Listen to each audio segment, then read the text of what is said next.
آقا من پدر مادرم 16 17 سالم بود، رفته بودم مسافرت، منم خونه تنها بودم، یکی از دوستام شاه اومده بود پیشم. بعد برگشت من گفت من یاد گرفتم جن احضار کنم، میخوای با هم دیگه جن احضار کنیم؟ گفتم باشه. ما هم مسلم سر رفته بود دیگه، عاشق اینجور چیزا هم بودیم. رفتیم توی یک اتاقا، وسایلش چید، یه کاغذ گذاشت، حروف الفا نوشتم، چیکار کرد و کاری نداریم. سرمو پایین بود، این شروع کرد دعا خوندن و اینه. یفه گفت اگر اینجایی یه نشونه بده. من این برام نو کردم، دیدم خبری نشد، سرم آوردم بالا، دیدم یا حضرت عباس پرده تکون خورد. برگشتم گفتم داداش به قرآن پرده تکون خورد، بسم الله الرحمن الرحیم. اون گفت نگو.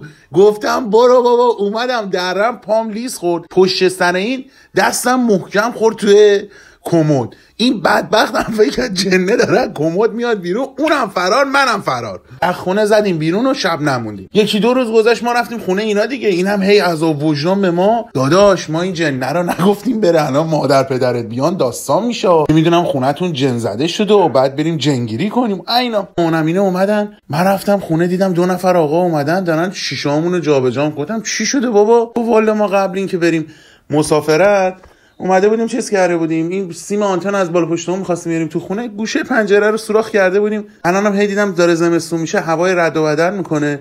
گفتم بیان شیشه رو درستش کنم.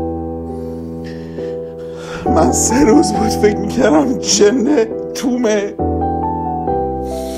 من فکر میکردم برم خونه، الان بابام وای میسه برام 180 میزنه جن زده شده.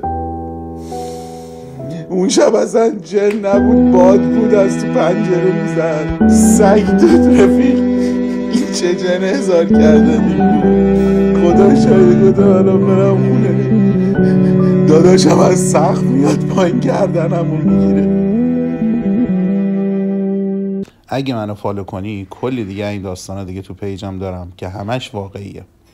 به دوستاتم معرفی کن، لایک کن، کامنت هم برام بذار.